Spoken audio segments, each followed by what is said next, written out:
One of the big mistakes we all make is we spend too much time in our zone of excellence and not enough in our zone of genius, right? And so for me, I've spent a lot of time working, reflecting, talking, thinking about this, and I kind of coalesced around a handful of zones of genius. All right, Jesse, Pujji, welcome to the Intentional Wisdom Podcast. I'm excited to be here, Greg. Thanks for having me.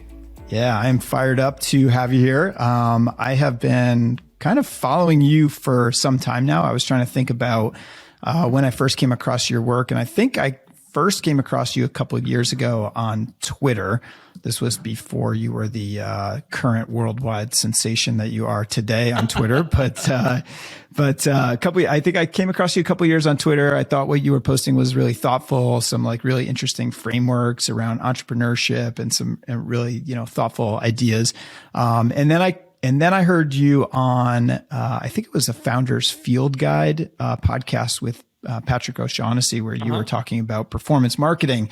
And that's when I started to realize, oh my gosh, like the kind of depth of some of the entrepreneurial kind of ventures that you are into. And I was just came away so impressed. And then, continued to follow you over the last couple of years, and it's been a really fun ride. So very excited to speak with you. Now, for our listeners who maybe have not been following along on your journey for the last couple of years, I'd love if you wouldn't mind to kind of rewind the clock a little bit and, maybe back to the start of your career. It'd be great to do maybe like a whirlwind tour of your career and the types of ventures you've been involved with before we get into all the stuff around systems that I love to talk about. Yeah, happy to. So my quick story, I was born and raised in St. Louis. My dad came over from India when he was 17 and, immigrant, got his foot in the door somehow in Missouri of all places. I don't know how. And, he was always a small business entrepreneur since I was born. So I think he was 24. He had 2 kids. He was an entrepreneur. And it was, had a real estate business, a travel business. So I kind of grew up, with that in my DNA. And I think very much took to it. I was the kid who was selling popcorn tins door to door. We had a snow shoveling business, my brother and I. That was our big thing. We had one funny story there is we started shoveling some of the driveways in our neighborhood, and then we realized, you could go to a neighborhood with smaller driveways, they'd pay you the same. So we'd have our mom, after it would snow, we'd have our mom drop us off in those neighborhoods so that we'd make more money. Most kids are getting dropped off at like the best neighborhoods to go get Halloween candy. This is how we knew you were an entrepreneur, like early on, apparently. Yeah, we did that too. I actually got in trouble when I was in middle school because we went to the neighborhood, got all this candy. I waited 3 months and then I went and sold my candy to people at school, and like the school's like, you can't. All right, that. So entrepreneurship and making money is in your blood, apparently. Yeah. We in high school we had a DJing business that we cornered the Indian music market in St. Louis. Back then there was no Spotify, so you had to get these CDs from Toronto or New York for all the latest Indian music, and for anyone who wanted a wedding or in the kind of 300-mile radius of St. Louis, we became the go-to DJs, and actually made a lot of money doing that as teenagers. I had an English teacher of all things, my sophomore year, who said, "Hey, you seem pretty bright. What do you want to do with your life?" And I said, "I don't know, business, entrepreneurship." She goes, "Where do you want to go to college?" I said, "Oh, University of Michigan. I heard it's a good business school. It's in the Midwest." And she just looks at me dead in the eye and she goes, "Wharton. No, you want to go to Wharton, young man." And I was like, "Oh," I had no idea what it was. My parents didn't know what it was, but she kind of set my sights on this, this top business school in America, and worked my butt off. How to get in? Ended up getting in. Freshman year, I met, my 2 roommates. We had met at a pre-college program. One's Chris Amos, the other is Nick Shaw. And for those who are listening, Chris Amos, Pujji Shaw, the first 2 letters of our last names would spell the word ampush. Oh, and we were freshmen, and we saw that, and we said, "Oh, that's a cool name. Let's buy the domain. And one day we're going to start a business with this." And so during college, we also did a bunch of random ventures. We had a t-shirt company. We were always doing something. And anyone who knows anything about Wharton or Penn, it's very much you go, "Hey, you got to go work at these top firms. They're Wall Street. That's the way to go." And I was very intrigued by it. I said, people say these are amazing companies. Let's go work with them. So I ended up. I always describe it as a detour, frankly, in my career, but I ended up going, okay, let me go try consulting for a couple of years. And then I ended up working in the finance on the buy side for a couple of years. I actually joined Goldman Sachs 3 months before Lehman filed for bankruptcy. Okay. Do you know I was at Lehman then? No way. I didn't know that. Yeah. I That's spent crazy. the first 8 years of my career at Lehman. It was there when the ship went down. It was. I have quite a few war stories. Yeah, I was an associate. I was pretty young, and Yep. I had hit the desk maybe a month prior because there was some training, and I it's a hedge fund. It's supposed to kind of produce very uncorrelated returns every day or whatever. Yep. And so you were on the buy side, so like Goldman Sachs Asset Management, is that what that was? Investment partners, yeah, it was like one of these $7 billion multi-strat funds. Okay. But the first month I was on the desk, there was 1 week where the fund lost $150 million every day. Wow. And I turned to my VP and I'm like, "Is this normal?" And he's like, Yeah. "No, this is the worst week we've ever had. This is not sustainable, it seems." So anyway, that was a time. It was around 2010. I said, this was fun. I enjoyed it. I'd always kind of bar for myself where I said I have to love these jobs and I have to be in the top 5%. Okay. And I don't think either of those were true for either consulting or investing. So I said, okay, I'm going to go roll the dice. Let's go build a business. Worst case scenario, we're gonna go to business school in a few years. That was sort of, and we really did de-risk our careers in some sense to go take a big jump. And we moved out to San Francisco kind of on a dime and said, well, we're in the belly of the beast. We want to build something. And we started looking around, talking to friends and mentors. They said, hey, you're good with numbers, data analytics. Like, go look at digital marketing. You'll learn something. And some people described it, or we started describing it as the spinal cord of the internet. Because if you're TikTok or Facebook or Google, you make all your money from it. And if you're Netflix or a random D2C brand or whatever, you get all your customers from it.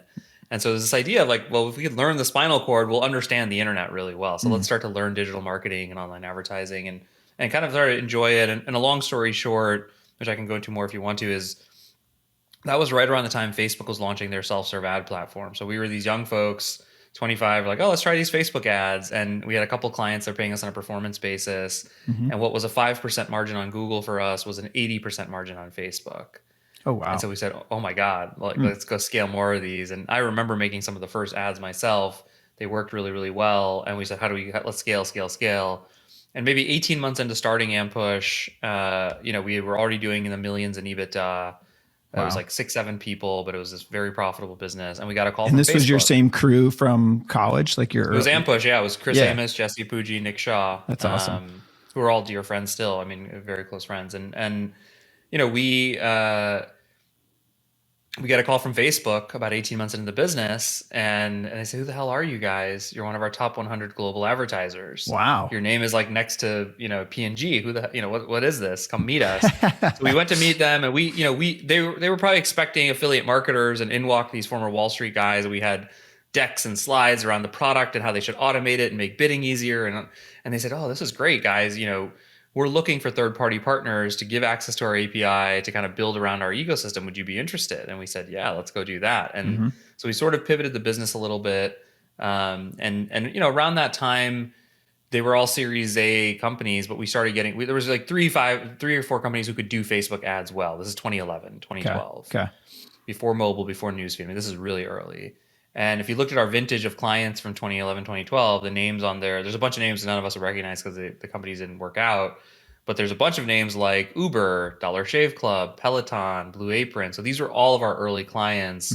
And so we were just, riding the wave of Facebook, riding the wave of their growth, of our growth. And the company scaled to several $100 million in ad spend. In 2015, we sold a minority interest, kind of had a partial exit to Red Ventures.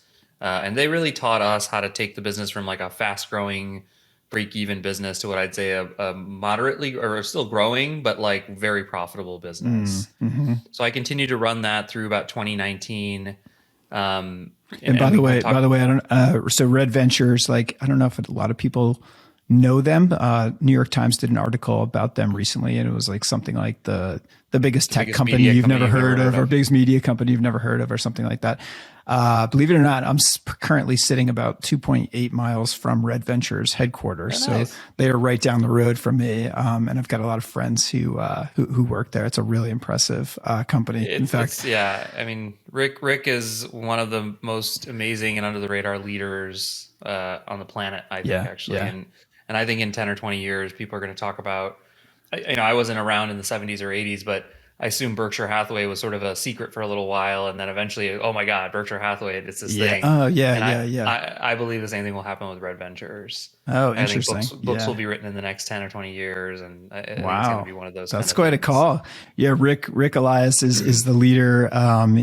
He was also a front row passenger in Captain Sully's plane that landed in Yeah, he has a the great TED Hudson. talk about it. Yeah, yeah. So I recommend everybody watch that TED talk because it's, he basically thought he was going to die and he had 5 minutes to think about it and he came away. And I know him super well. He's a mentor of mine. yeah, yeah. I also know a lot of his executives who've worked with him for a really long time. Mm-hmm. And many of them were with him before that incident and after that incident. And all of them say, it's not just a TED talk. He really changed the way he Wow. lived. He changed the way he showed up every day. And so anyway, yeah, they're great. So, they taught us a ton. And, during that time, I know we want to talk a little bit today about like the coaching and fear and some of these things, but really that period for me was a really important introspection period, which I can go into more detail, starting in 2017 and then forward. But one of the things that came out of that was I realized, I want to wake up every day and do something that I love. And I realized I love entrepreneurship and I love helping other people learn and grow. And I wanted to build a business that would let me do those two things every day, permanently, forever. And so, it wasn't going to be possible inside of the construct of Ampush. I ended up, transitioning out of the day-to-day CEO role, moved back to St. Louis. Actually, I was in the Bay for 10 years and kind of took 2020 off. It was a weird year, as everybody remembers. And then in January 21, started Gateway X. And Gateway X is like kind of my spin on a venture studio. The idea is, let's build businesses where we think there's obviously an unserved need, a product that we can, deliver to a market, of course, like any business. But we, if it's a B2C business, it has to leverage customer acquisition pretty heavily. It has to leverage any business we start has to leverage one of my unfair advantages. So if it's a consumer business, does it have a big angle on customer acquisition, Facebook ads, that has to be a part of it. And we have to believe we can be better than other people. And if it's a B2B business, it sells things to brands and marketers, which are obviously the people I know really well. I know their problems. I know how to reach them and get in front of them. And so we've launched 3 businesses in the last year and change. At the same time, I've started doing the Twitter stuff, podcasting, kind of just generally getting my words out there. Some of it's purpose driven and some of it's there's I'm realizing that it's a huge unfair advantage to build over time and cultivate. Yeah. So that's me. And then I have a 7-year-old and a 5-year-old, boy and girl, Ricky and Serena. And I'm married here in St. Louis. Awesome. We've got kids around the same age. I've got a 10-year-old and an 8-year-old, boy and a girl, and a little 2-year-old running around as well, who's keeping us busy. So, thank you for that background. And then maybe just to finish up on that. So you've recently started a couple of businesses, haven't you? So can you just tell us a little bit about that? Yeah. So we launched 3 businesses out of Gateway X since January of last year. 3.5, really, depending on how you look at it. One of them is a SaaS business for like e-commerce enablement, and the vision there, the view there is like e-commerce websites haven't changed in 10 years. They look and feel like, they belong on a desktop, not on a mobile platform. Yeah. And the big vision is like, we're going to have a bunch of mobile features and functionality that are going to make mobile sites more engaging and easy to use.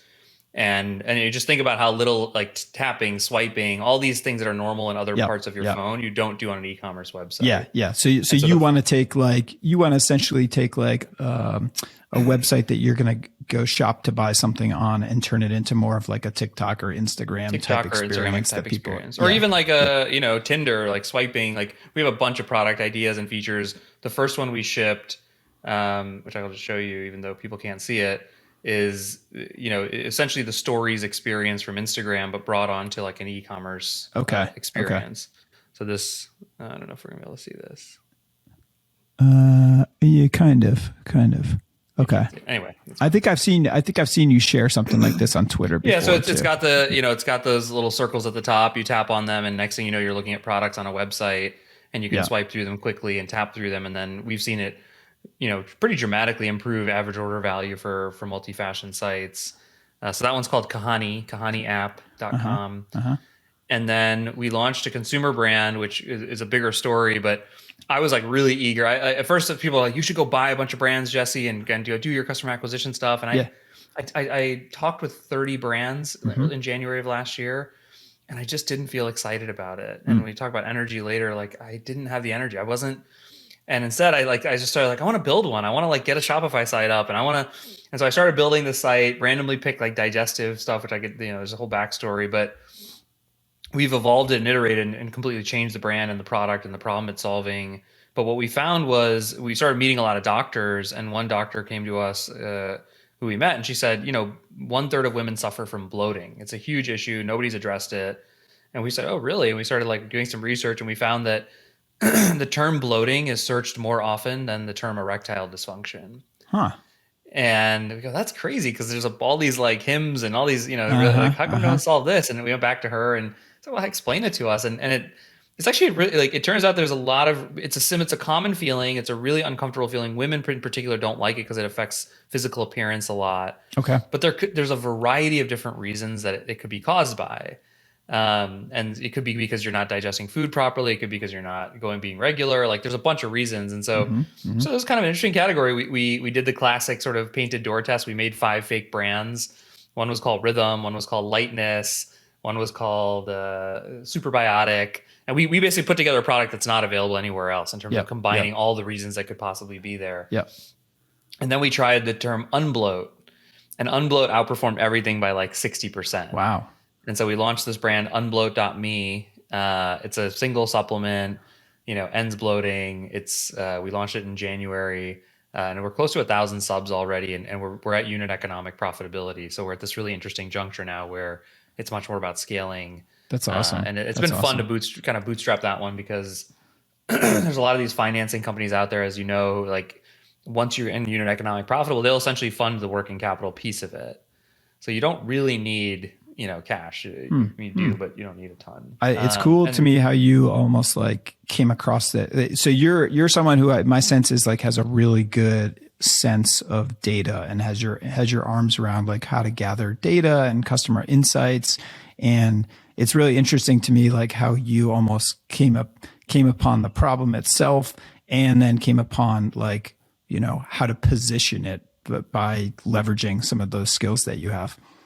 Yeah. And yeah, as you know, like you start something, you never know where it's going to end up. And so there is a science and there's also an art to following a certain amount of intuition as well as data to eventually end up somewhere. So anyway, the third business is one that was on my list for a really long time. And it actually has its origins in my first job. So my first job was in consulting. And, I was sitting there making slides one day and my manager looks across and he goes, hey, you don't need to be doing that. You can just write them on a page and send them to India overnight. And you'll wake up the next morning and the slides will be done for you. And Amazing. I did it. Like magic. I was 22 or 23 and I was like, whoa, this is amazing. And so when we started Ampush, one of the first things I did was I said, we're going to build an offshore team that's going to handle a lot of the manual work associated with running ads. And that team is now 50 plus people. And we'd have all these alums, like we'd have people who'd work at Ampush for a few years, then leave to go do growth at a brand. And they would call me and go, man, I need that team. Like like now that I'm running marketing myself, gosh, there's so much rote work I'm doing. Right. And I said, well, yeah, there's nobody who you can offshore that to? They go, that doesn't exist. And I was pretty shocked by it. And so I go, why doesn't this exist? There should be offshore resources who can support in-house brand teams with marketing and design and whatever other kind of tasks come up. And so we started this business called Growth Assistant. And, originally I didn't think it would be that big of it. I was like, oh, this is a cool idea. We'll get some customers, it'll be fine. And it's grown. I mean, it started last February, Greg, and we have over 200 people in the Philippines already and over 100 customers. Wow, that's incredible. 100 customers already? And it started last February? Wow. In like less than 18 months. And it's blown my mind because I think what I didn't realize was just how big this market. I mean, we talk about thousands of Shopify shops, and I think now I view growth marketing as the next computer science. 20 years ago there was software and computer science. Everyone said you need a software engineer. Coding's really hard. You have to figure it out, and there were nobody who knew how to do it. So all these offshoring companies started. I think growth marketing is the same. It's not quite as technical, but it's the same thing. Hey, it's really important. Everyone needs to understand it. Very few people actually know how to do it. And there's this huge demand for it. And so it's one of the themes, like I'm starting to see kind of startup businesses bottom up, but now top down, I'm starting to identify some themes that I think are really interesting for kind of our 10-year trajectory. That's awesome. That's awesome. Wow. So thank you for the overview of those. I mean, it's awesome how you've got your kind of hands in multiple different businesses. It reminds me a little bit. So I just interviewed Michael Girdley recently, but it reminds me a little bit about like his background in that he launched a venture studio too, and he's got I think 7 or 8 or 9 different companies that he is not serving like a role in the business, but he's kind of outside, kind of advising the business and sitting on boards and still making quite a few decisions. But that's amazing. So, anyways, I think any one of those businesses is like worth a full podcast episode. And I think you've talked about some of these in some other places. So what I'll do for our listeners is I'll link to some of those other podcasts if people want to dive more into any of those, because sure, like I said, I think each one is like really interesting on its own. But on this podcast, of course, we want to talk about some of the stuff or some of the kind of habits and routines that are giving you the energy or the time or setting the foundation for you to be able to do all this stuff, right? So like, I think a lot of people listening might be like, holy cow, how is this guy involved in so much different stuff and still able to like be a dad and still able to, just manage his life, right? So, I want to get into some of those specific tactics that you use, but maybe before we go into that, I wouldn't mind just starting high level. My sense is that you're someone who's really thoughtful and intentional about what you do, the actions that you take, and I'm guessing that has to kind of start somewhere. So. This may be a little bit of a lofty question, but I want to ask you like how you think about purpose and motivation. Kind of how do you think about that overall driving force behind everything that you do every day? Yeah, sure. That itself has been and continues to be an evolution of many types for me. I started Ampush when I was 25 and didn't know anything, right? And at first it was like, oh, this is fun, this is cool, our dream. Mm-hmm. And maybe 2 years into Ampush, somebody made us kind of an unsolicited offer to buy the business for say $20 million, something like that. And we were 27. Holy shit, that's a lot of money. Like, wow, right? We'd cracked the code on Facebook. We were very profitable, right? By the way, I'm pretty sure it was you who got me to buy a Peloton bike, because like I was like a very early adopter of Peloton, yes, and I 100% bought it due to the Facebook ads that were being served to me back in like 2016. Well, some of our biggest clients at Ampush, funny enough, like Peloton's a great example. We almost didn't take them on because we were like, who's going to buy a $2,000 bike on Facebook? Yeah. Like, it seems crazy. Apparently I was the target audience because I'd never done a spinning class in my life, but like the ads were so good. I was like, I'm going all in. And it's actually been a terrific investment. And 6 years later, I use it I use it multiple times a week, still the same bike. There you go.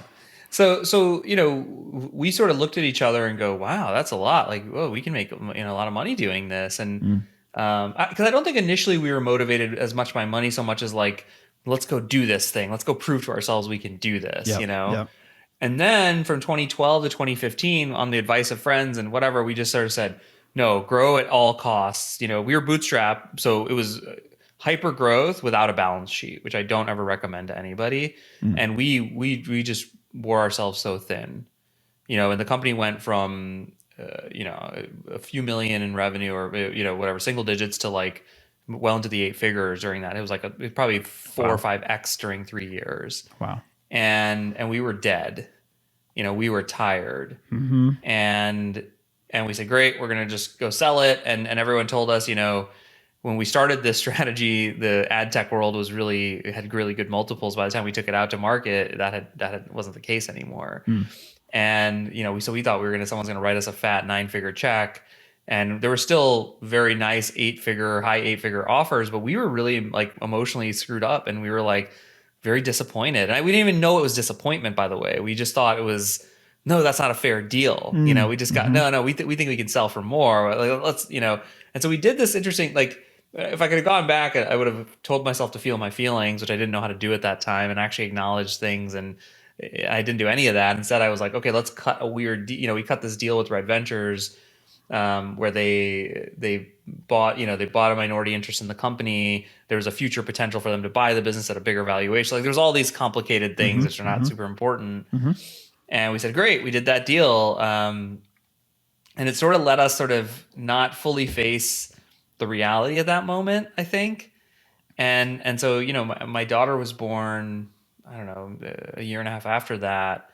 And I remember after my daughter was born, I'd had a period of 3 to 4 months where I like didn't want to go to work anymore. And I wasn't depressed or anything, but I just wasn't excited. I didn't feel motivated. This is, maybe a year and a half after that deal. I'd made a lot of money, obviously, so that was nice, but like didn't quite feel like the way I expected it to feel. And I remember, kind of just talking to friends, I talked to Rick about it. And then, he and a lot of people were like, I think it's time for you to do some inner work, Jesse, because you have 2 beautiful children, you're young, you're successful, you're in charge of your, you're a lucky guy, right? Yeah.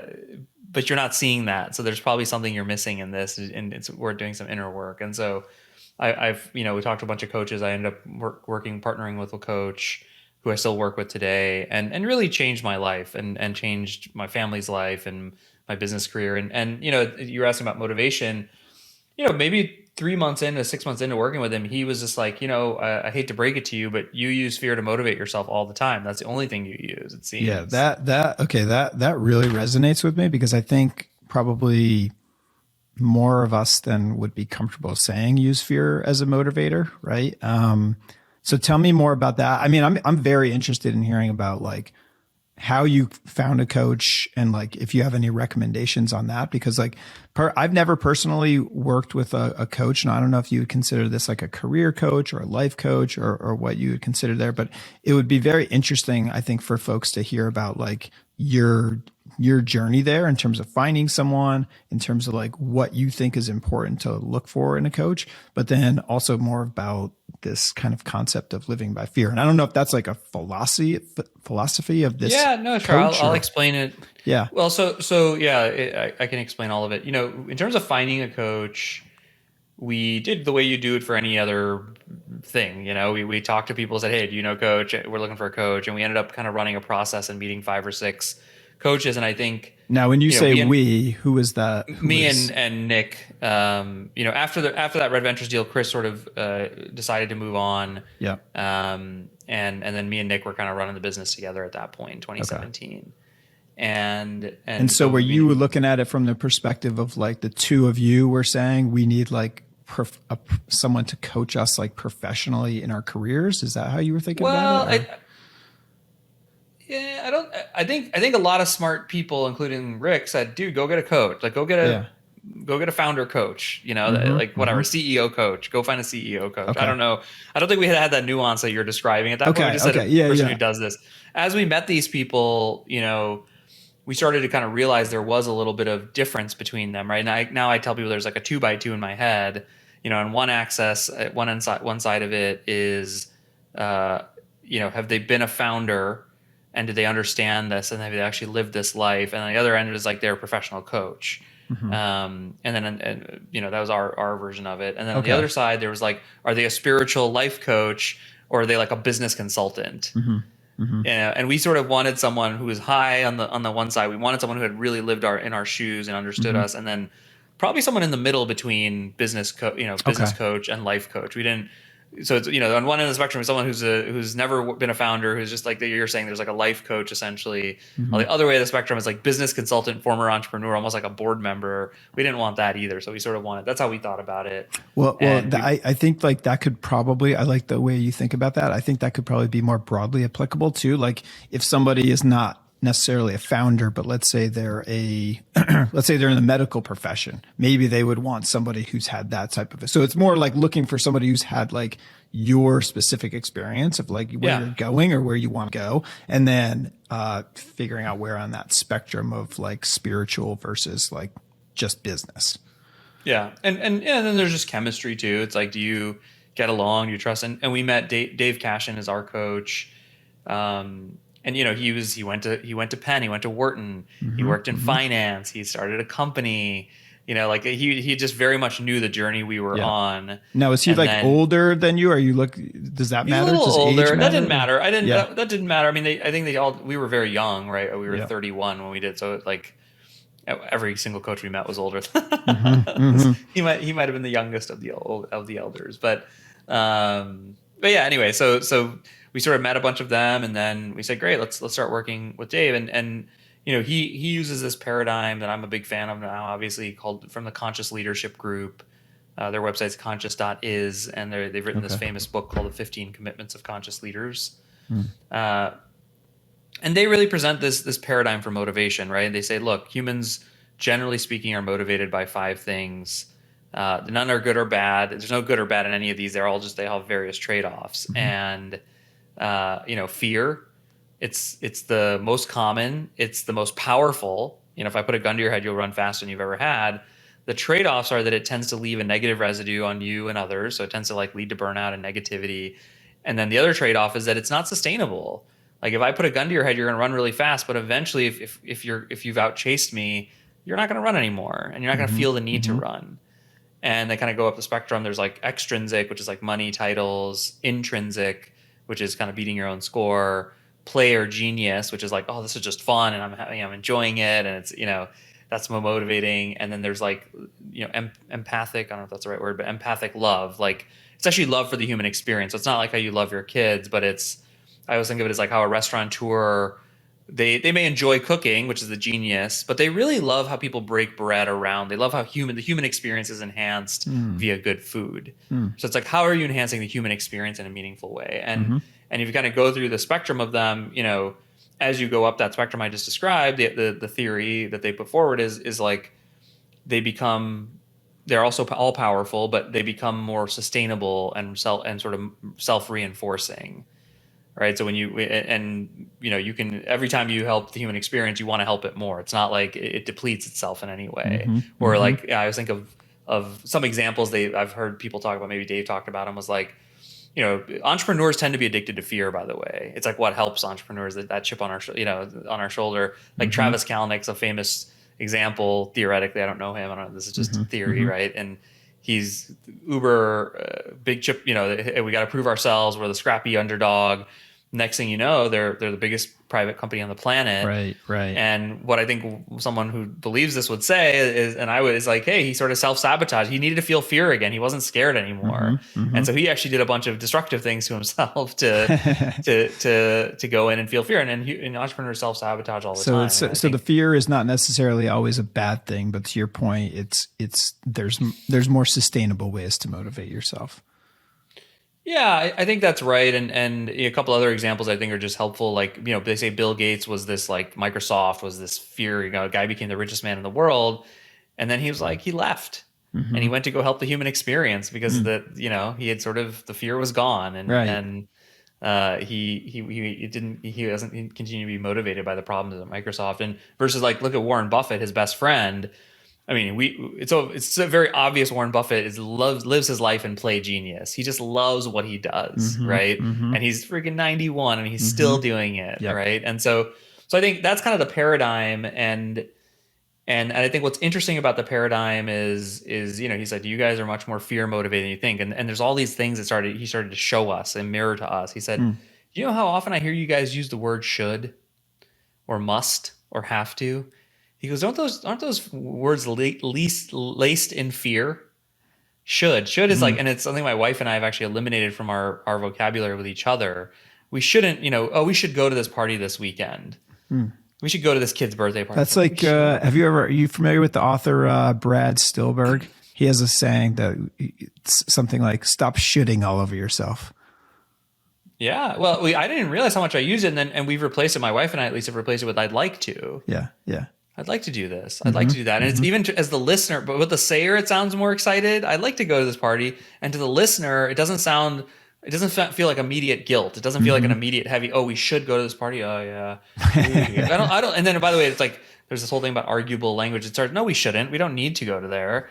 Versus I'd like to. How do you argue with I'd like to? No, you wouldn't like to. What do you mean? There's a very different discussion if someone says I'd like to. Yeah. So he started pointing out these things of, man, you guys have used fear. You used fear you wouldn't be successful, then fear of like a certain valuation. And you've kept pumping yourself with this fear, and it's addicting because it's effective. It works, but it's made your life not that fun. You haven't enjoyed things, and you sort of, maybe one reason, Jesse, you don't want to come to work is like, it's not because at the time I was like, oh, Facebook ads and marketing, these are such stupid fields. Why did I do this? I should have done something more interesting like healthcare. Like I was really and he goes, I don't think, that's all content. That's not important. I think you didn't think you'd be successful. You got really successful, and you just don't know what to, like, you're sort of lost now. You don't, and so part of what he does, the big CLG and Dave in particular, is not just in general those motivators, because we all draw on all of them all the time, but it's the whole conscious aspect of it is to know when you're feeling which one and using which one. Okay.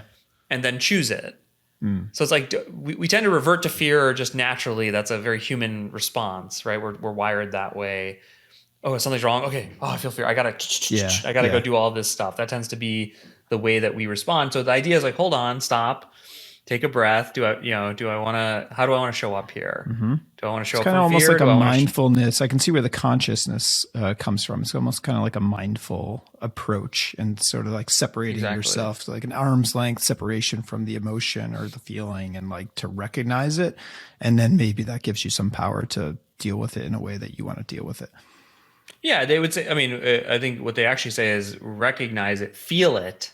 Because one of the reasons we hang out in fear, or we don't fully, is we're not willing to feel the uncomfortable sadness of losing an employee. So we just blame them for being a bad, oh no, they weren't good anyway. No, we're just sad they're leaving. Oh, gosh, we're bummed.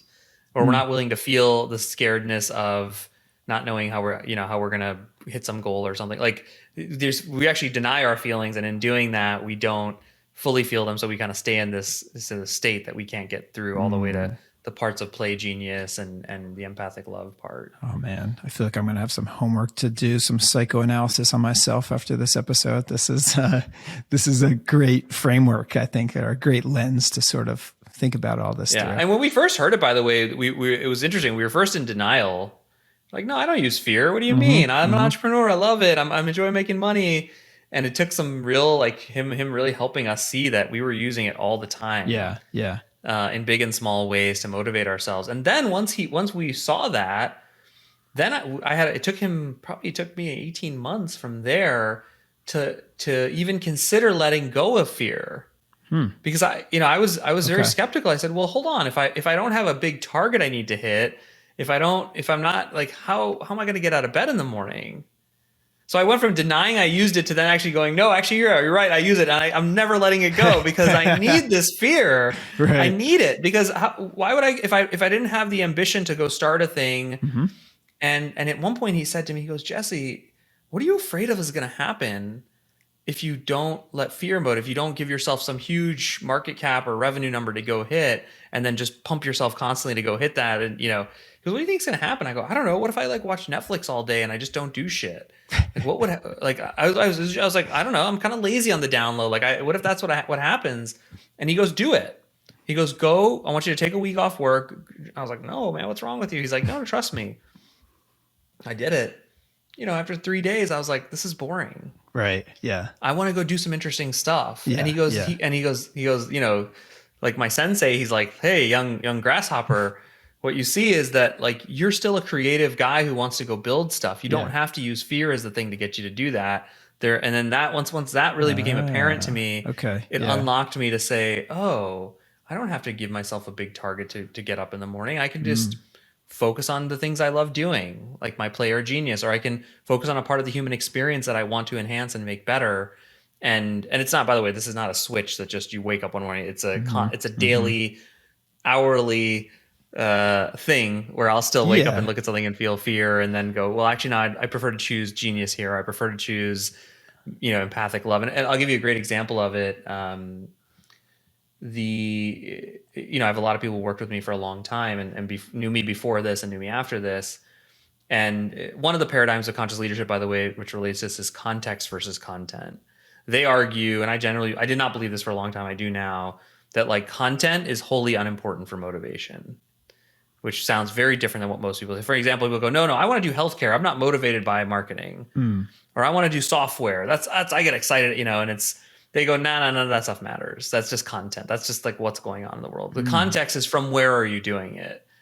So you can start a cancer curing startup, but if all you're worried about is how much money you're going to make or if the company's going to be successful, that's going to feel very fear oriented, regardless of the fact that it's got a positive mission, right? On the flip of that, you could run an insurance business, and if it's because you want to help everyone sleep better at night, you truly feel that way. That's where you come from. It'll be the most motivating, exciting place to work ever, right? And so the theory, but anyway, so that there's context versus content. That's so funny because I love that. I love that concept. I just want to like pause on that for a second because I think that's so important. I think that's really counterintuitive to the way most people look at the world, right? It is like, I am interested in XYZ industry and not this other industry, right? But like, I think, and part of it is because people conflate them. I think, like you say, I want to do a healthcare startup because it helps people. What you're really saying is, I want to live in a place where I want to help other people. Yeah. But you can help other people in all kinds of interesting ways, and healthcare could be one of them. But the content of healthcare is not what's actually exciting you. It's the context from where that might allow you to do, right? You know, what that. And so, but so back to this story. You know, I have a lot of people who work for me for a long time, and one of you started this question by asking about purpose. The purpose that I uncovered, which is already sort of within me, is I really love helping people learn and grow to be the best versions of themselves. And I actually think entrepreneurship is like running a marathon or any hard thing. It's one of the ultimate personal growth vehicles. So my purpose is to help others learn and grow through the vehicle of entrepreneurship, right? That's sort of, and I had people who worked with me before this coaching and after, and you know, we walk into a room and our numbers are not meeting the goal, right? And the pre Jesse would be scared. He'd be like, fuck, we're missing our numbers, right? Now what do we do? And I still have this issue, but it's not like it has not disappeared fully. You're aware of it at least now. But now I take a breath. Yeah, now I take a breath. So I take a breath and I'd say, what's my purpose? My purpose is to help this person learn and grow. And so what I got feedback from a bunch of people who worked with me for a long time. I go, you know, Jesse, it's weird. You don't say anything different than you used to. But I feel extremely different in the conversation, and I walk away feeling pumped up and energized, not deflated and demoralized. But they go, I was like, how's that work? He goes, I don't know. You don't say anything different.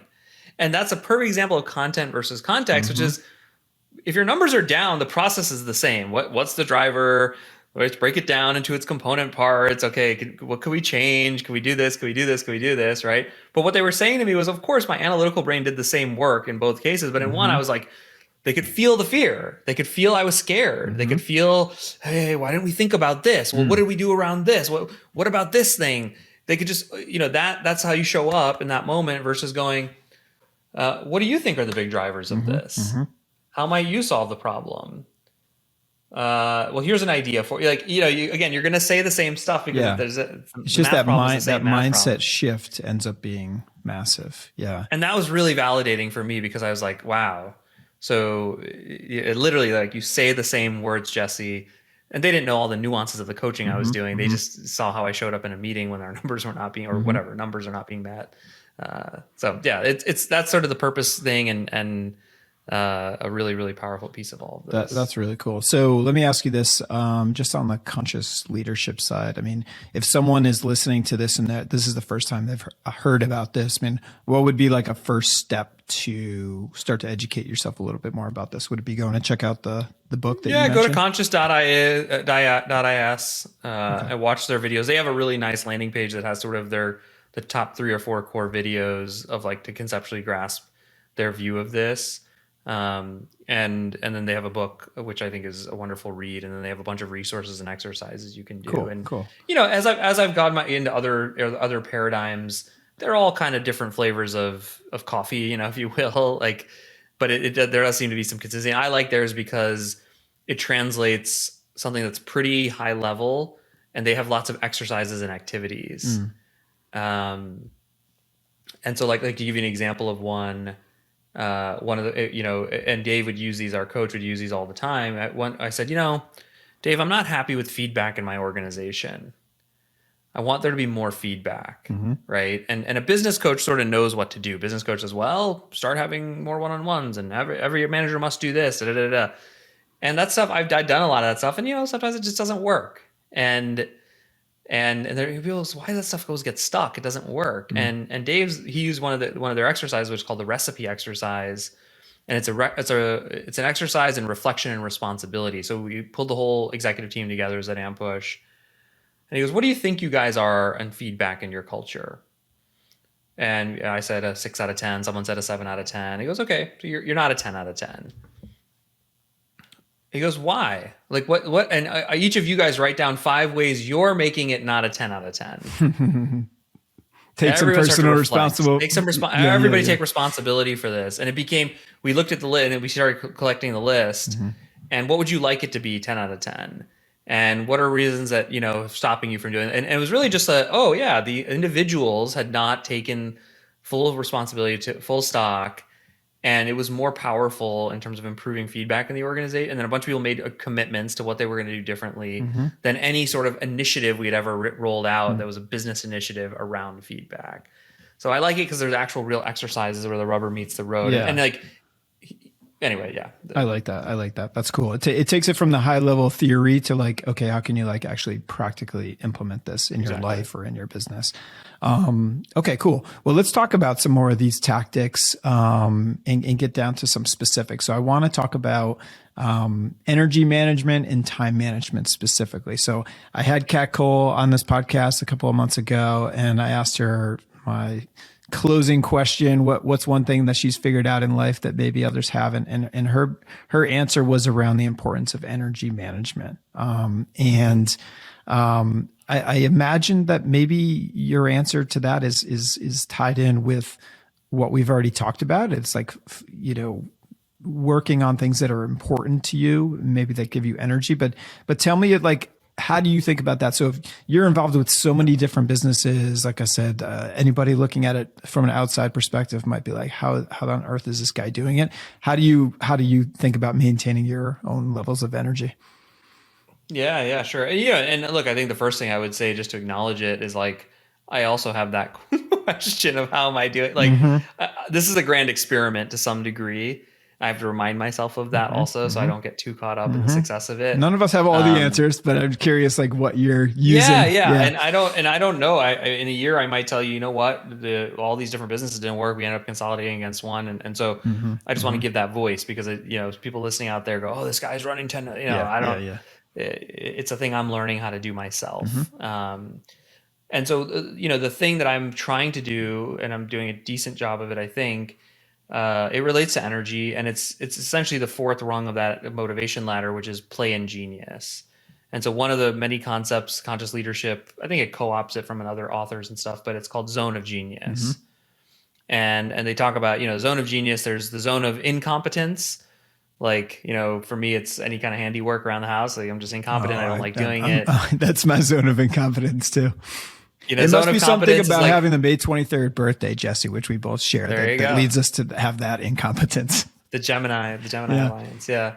The zone of competence, which is like, I don't know, driving a car, maybe that's my zone of excellence. Maybe it's competence, somewhere like that, but it's a thing you do all the time and whatever. Zone of excellence is like, I'm a good public speaker, maybe like things I'm excellent at. And then zone of genius is you're really good at it. It adds a lot of value to the world. And most importantly, it gives you energy. It's something you feel energized when you do, right? And so I actually feel energized when I public speak. So it's probably more in a genius zone, versus excellence for me is, I don't know, looking at a spreadsheet and going through lots of numbers. I'm pretty good at it, but like, I don't really get energy. That's incompetence for me too. And so, one of the big mistakes we all make is we spend too much time in our zone of excellence and not enough in our zone of genius, right? And so for me, I've spent a lot of time working, reflecting, talking, thinking about this, and I kind of coalesced around a handful of zones of genius. One of them is like spotting, you kind of mentioned earlier, spotting an opportunity, kind of commercially pulling at that string to find where there's a there. And like that entrepreneurial process of building a business, I love it. I'm like on cloud 9 when I'm doing it. I'm excited and I'm great at it. So that's one. Related to that, there's kind of a sub bullet is like, I'm really good at when there's like a thing to go get done and figure out, triaging the most important thing to get done for it. And by the way, one funny thing about zone of genius is there's a whole exercise they have about how to discover your zone of genius. they tend to be huge blind spots for us because they're not things we know are different. Like, and that's that triaging one for me. I was like, yeah, doesn't everybody do that? Doesn't everybody look at what needs to get like a goal and then figure out the one or two and you work with enough people to go, no, they don't. Not everybody's that good at prioritizing and really, streamlining something. So it's interesting, right? Anyway, so that's one. Wait, can I just ask, is this like under the umbrella of conscious leadership, this whole idea? Okay. Yeah. Sorry. I think it was borrowed from another book called The Big Leap. They do a great job of aggregating a bunch of different smart frameworks and stuff into one book. Yep. I've heard Sahil Bloom talk a lot about this idea of zone of genius. But I like the idea that it's things that the idea that it may be a blind spot for you. I think that kind of makes sense. I haven't heard it kind of verbalized like that before, but some of these things like, whether it's public speaking or writing, like I'm thinking about myself here, are some of these things that maybe come a little bit more natural to you that are like the bane of other people's existence. Maybe it's a blind spot to you because you've just always seen it as like, this has come kind of naturally, I guess. Totally. Yeah. And that's exactly right. And I think the key difference there between excellence and genius is, does it give you energy? Right? Do you receive energy? Like, do you feel energized by doing it versus depletes your energy? And so that's one. Number two is coaching and teaching people. And actually, like, I love explaining concepts. I love, even in meetings, people are like, I'm always teaching a little bit. There's something that you're going to impart. You're going to get learnings and knowledge because I love doing that. And then the third one is like some dynamic around, I can't, it's like relationships and deals, like this idea that you sort of get to know people and then together you can come up with more than what you could come up with individually.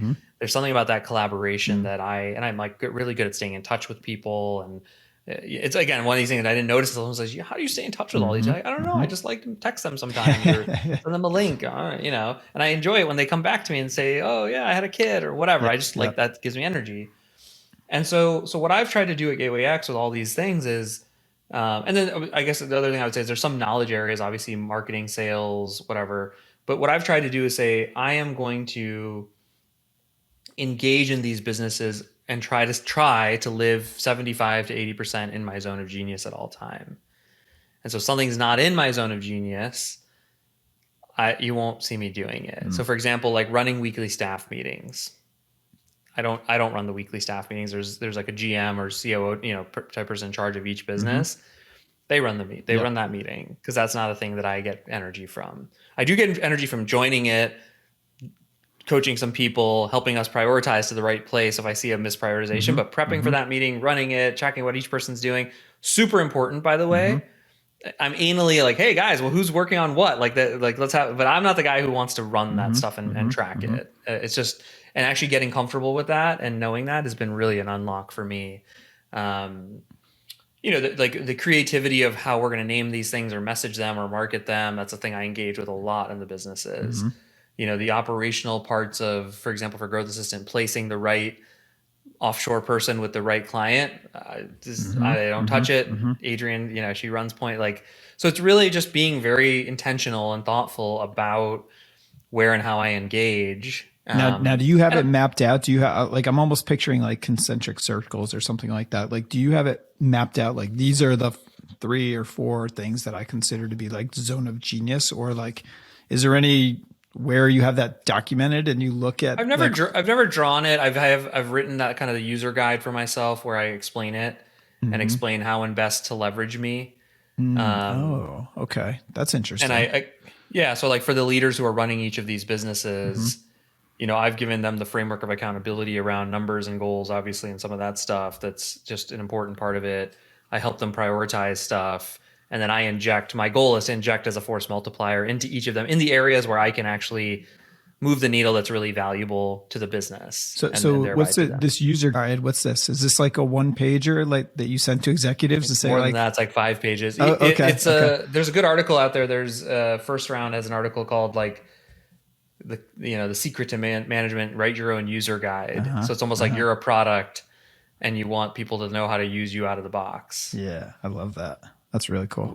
What pisses you off, whatever. Okay, cool. I'm going to find that and link to it. That's awesome. Cool. So operate in your zone of genius, man. That's the way. That's the way to manage the energy. Yeah, and I guess. it's like it's easier said than done. Yeah. Let's be real. Like I'm not sure if I were to actually measure it.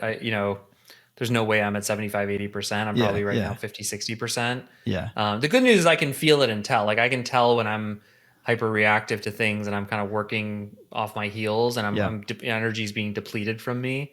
Versus when I'm like so energized to the next conversation, so energized to the next interaction. Yeah. And even if I look at my calendar, I can tell in the morning and I can even know like, oh, today ain't a zone of genius day. Like it's never going to be perfect, right? You're never going to get to the point where like every day I'm operating in my zone of genius all day. I think the bigger point is like having the awareness of this framework, and the lens through which to look at, what you're choosing to involve yourself in. Cause I think maybe what's the most important thing, and I think you've done a nice job of this in your own career, is looking at things through this lens and then being like, okay, I'm going to get the like really big decisions right in terms of what I'm going to choose to involve myself in and not choose to involve myself in. But I'm also going to like have enough grace with myself on a daily basis to realize that life is not so clean, right? Like my day to day is not going to be, I'm not going to be. Yeah. The grace on a daily basis is a really important one that I feel like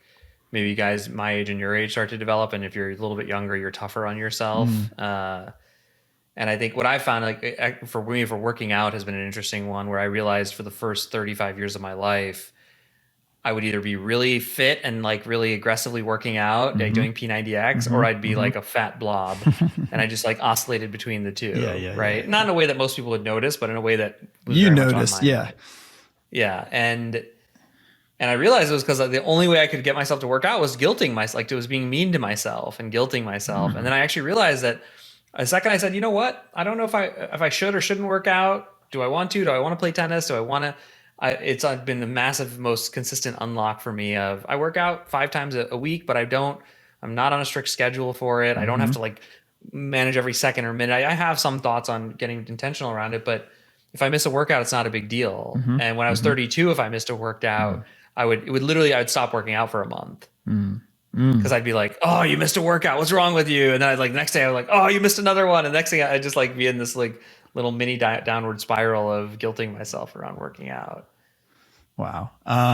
Okay. So let me ask you on that. So if you think about some of your other routines, so this is kind of more tactical, I guess, but if you think about stuff like sleep or nutrition or fitness, is there anything there that you think you've kind of figured out, or is there anything there that you maybe do differently than others to sort of support this idea of energy?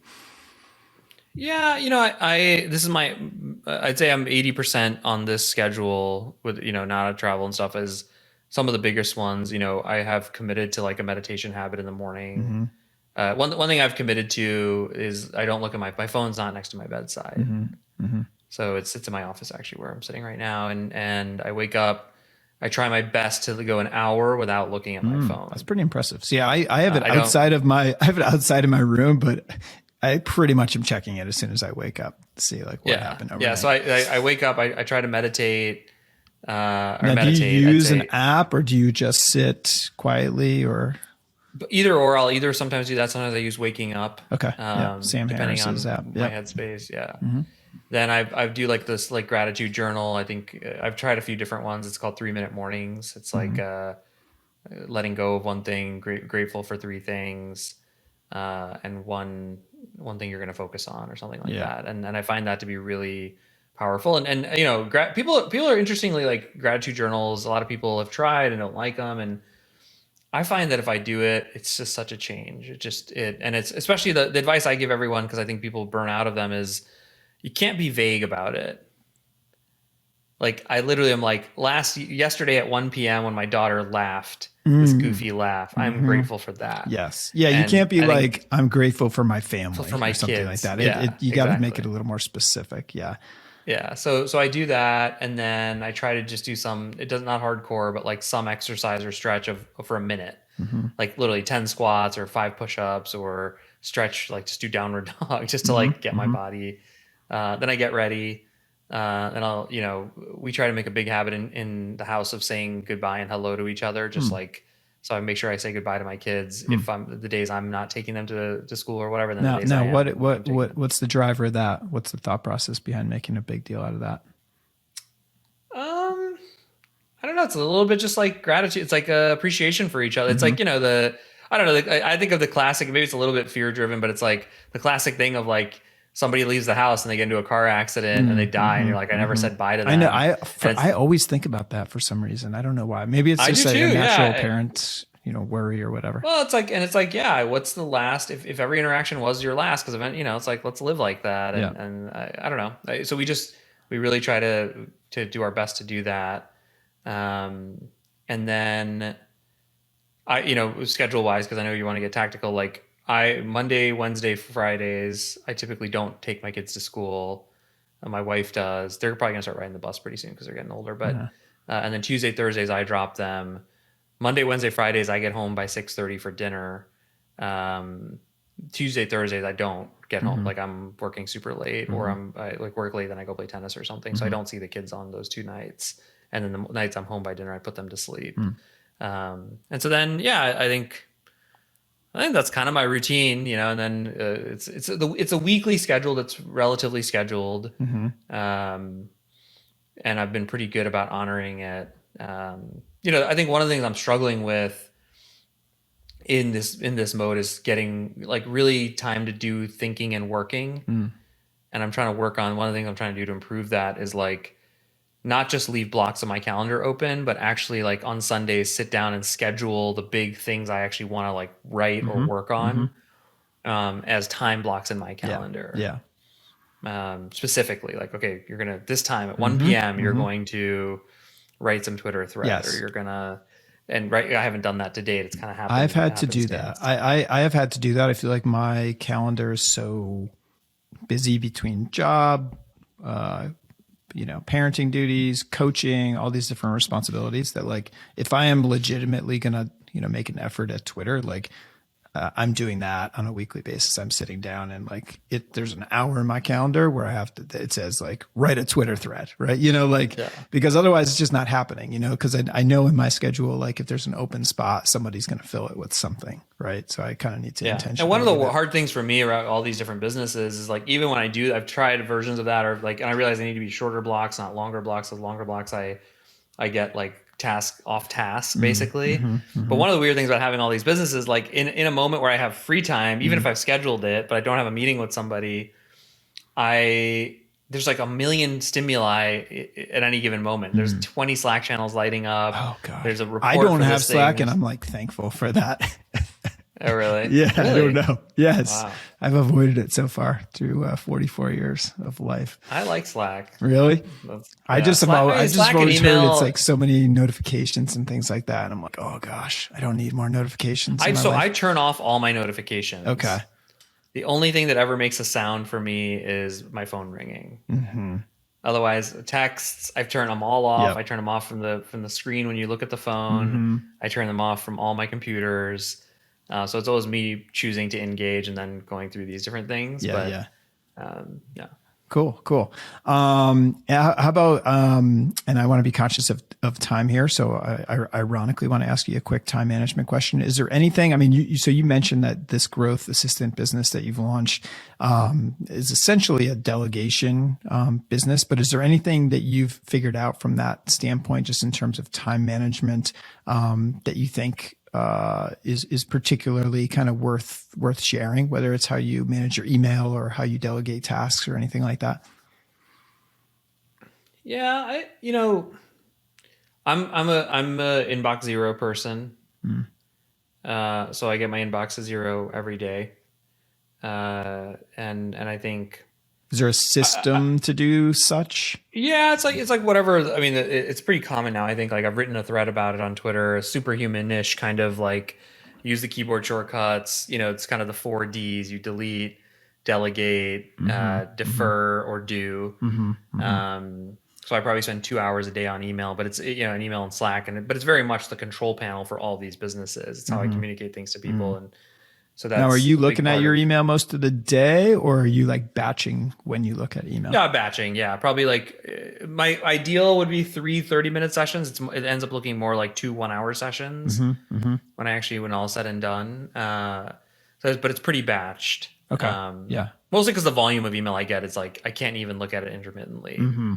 It's too many I feel emails. like I for get the too many. first 15 years of my career, I was just like letting my inbox control my day, and it was just like responding to one thing after another. And it wasn't until probably the last 4 or 5 years where I've been like, that just doesn't make sense. This cannot be my to-do list. It's got to be Yeah. segmented a little bit to I actually. kind of use it as my to-do list, but I'll also then I've done other things like with my assistant when I was running Ampush, it was a little bit of a different animal, but like when people would email me requests or reviews, I would basically say, hey, tell me what by when you need an answer and level of importance 0 to 10. And she would aggregate those and block time on my calendar. And okay, for an hour I would go. She's like, all these things people want you to look at and say yes or no to, sort of thing. I like that. So, but I think the thing that my biggest time management hack for anybody and for myself is like I am really anal about prioritizing. So I'm very big on the like, if you could only get one thing done today, if you could only get one thing done this week. And so the way I manage my time really is like on a Sunday, I will think about the one thing literally for each of the businesses that I want to get done that week that I think is super important. And I'll just really focus in on that and make sure that my time is being allocated to that thing. Yeah. And that tends to move the needle. Yeah, I love that. That's great advice. One thing that you have probably prioritized, I think, a little more over the last year or two is Twitter. So tell me a little bit about that. What's the thought process there? Why have you decided to invest time in Twitter? And extremely successfully, by the way, with almost 140,000 followers, I think, as of this morning when I checked. Yeah. It had been on my list for a long time. As I was transitioning out of Ampush and any kind of new stuff, there was this window of like, a thing I can really start to become. And I think the spiritual side of it was really my purpose, which we talked about earlier, which is if I want to help other people learn and grow to be the best version of themselves through entrepreneurship, like what better place to do that than a public place where I can share the things I've learned and the knowledge I have. So I think that's the spiritual purpose behind it. I think the more commercial or business oriented purposes behind it is like, you think about the most important thing every entrepreneur needs is like recruiting, commercial opportunities, and building out like relationships network and then deal flow of any kind. Like it sort of has blown my expectation, like 10x of what I expected when it comes to that. In terms of, looking whether it's a contractor or a full-time person, like it helps recruit. There was a guy, this guy Knack who runs Kahani, the software business. He had moved here. His wife's from St. Louis. He'd moved from Boston. Was a really awesome SaaS startup guy, and he was in this new city. He didn't know anybody, and he found me on Twitter, and he goes, "Hey, awesome!" And next thing you know, like this guy's running a huge business for me, right? Yeah. And so it's led to really positive things like that. I think. Half of Growth Assistant sales have come via Twitter. Wow. Which is millions of dollars in revenue, right? That's incredible. That's another example. So yeah, it's just been this really, and then I think on the more like, one of my zones of genius is building relationships, getting to know people. It's just been a really fun, you and I and tens and scores of other people I've gotten to know through the platform. So it's also just been a ton of fun and a blast. Yeah.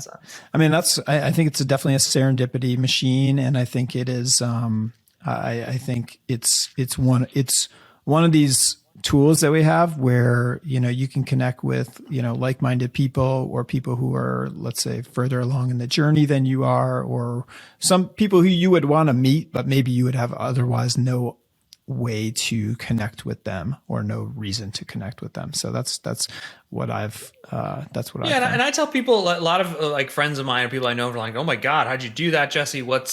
And then they'll start writing threads and it doesn't work. And, I've told this to people, like, I think you really have to first become a lover of the like reading and the engaging of Twitter before you start producing content. Because even I actually at some point, I think a couple of years ago or before I really started, I was like randomly posting content, no engagement. Yep. And then I started learning from it and reading it. And it's almost like I became a real user of it, if that makes sense.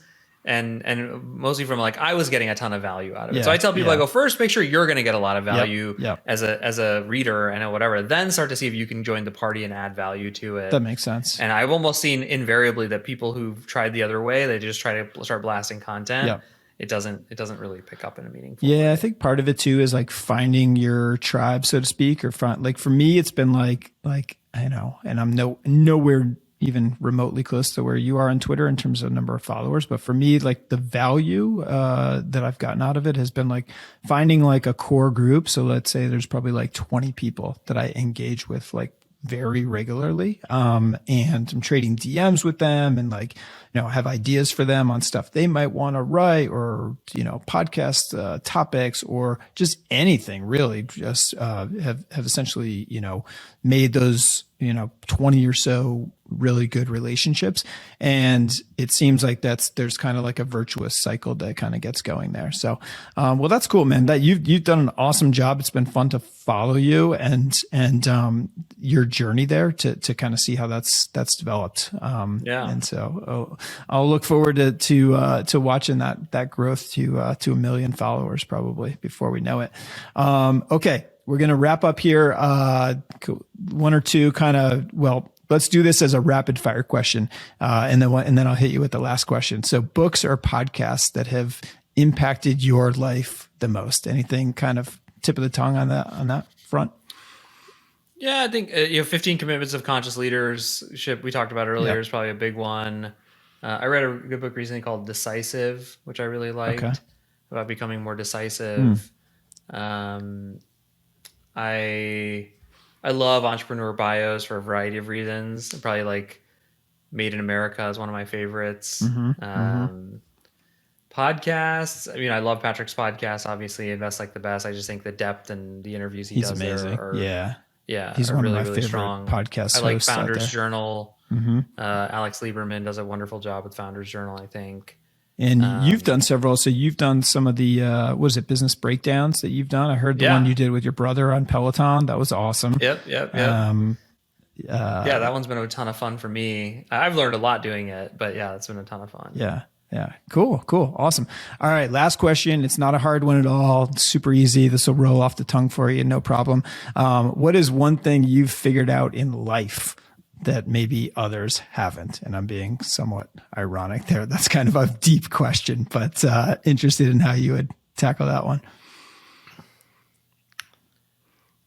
I think the biggest one is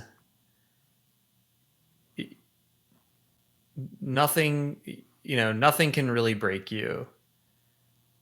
I'm the kind of guy who has no issue missing a flight. If I miss a flight, so what?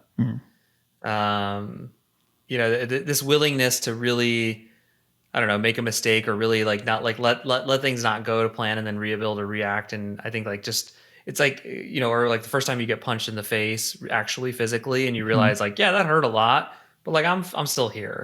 I'm fine. I wouldn't want to have that. Yeah. So I think I'm one of those people who've really gotten comfortable and I've figured out that like, you can really take you can miss flights, you can get punched in the face and you can still stand. And I'm not afraid, like those things I don't worry so much about those types of things. Yeah. I love that. It seems to me that that's connected to this idea of, moving away from living out of fear. Because maybe that is more of a fear mindset to, be worrying about, okay, if this thing happens or if that thing happens, things go south for me. But as you learned with your own watching Netflix for a few days on the couch experience, it's not, some of these things that maybe you fear happening, are actually not that bad, when they actually do happen. Yes, sir. Cool, man. Well, listen, this has been awesome. If for folks who want to follow you, find you, keep up with you, where's the best place to look? Probably Twitter, JS Pujji, Pujji. That's probably the best place. Awesome. Well, we'll link to that. And we will link to a bunch of other things that have been mentioned in this conversation. But Jesse, really, really grateful for you taking the time to do this. Like I said, I've just really enjoyed following you over the last couple of years, and it is like a real honor to speak with you. So thank you for the time. Likewise. Thanks for having me on, Greg.